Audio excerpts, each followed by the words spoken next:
Sigirkaga. Sevilamsan? Beka, tushib ketdim. Sigirkaga tushib ketdim nima? Sevmaydigan odam nima ish qilsamiz bu yerda?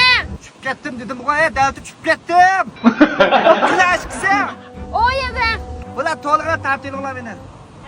Mana. Aka qanday chiqdi ayaga? Sigirkaga.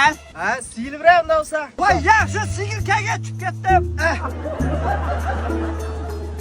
Yetmidi. Baksana beni. Bizda bab yo'qmi? Bor. Tashlag'ina. Mana. Yana-chu. Ya bir ushib tutib babamsa bilan yig'ib ketmandim. Ujo. Sen pide bormi? Menda yo'q. Ag'abchim bostab kelaman men.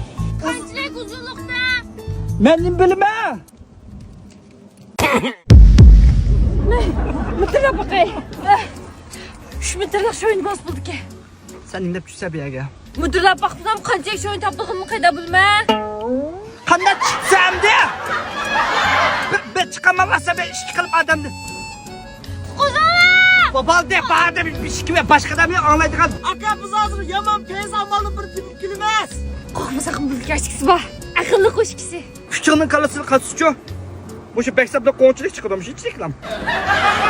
Abay hisob ishchamsan. Ichma. Aka, ishqdan tishon topdik. To'tal. Sipi yo'q ekan. Wow.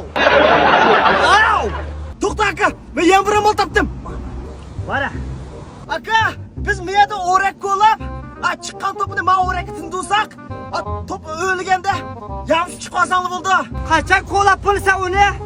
Mana bu shtatda qilganimiz ko'p. Mana, men manda amalda bir topdim qara.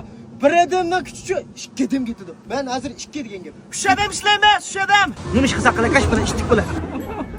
Biz ben ko'lig'icha bab baksab ichib turinglar. Baksab. Aka, men yana bir amal topdim. Qanday amal topding aqlli? Bunday hisoblab 4 adam ishlaydigan emas. Mashki. Bo'lakash bo'lib ish qilsam.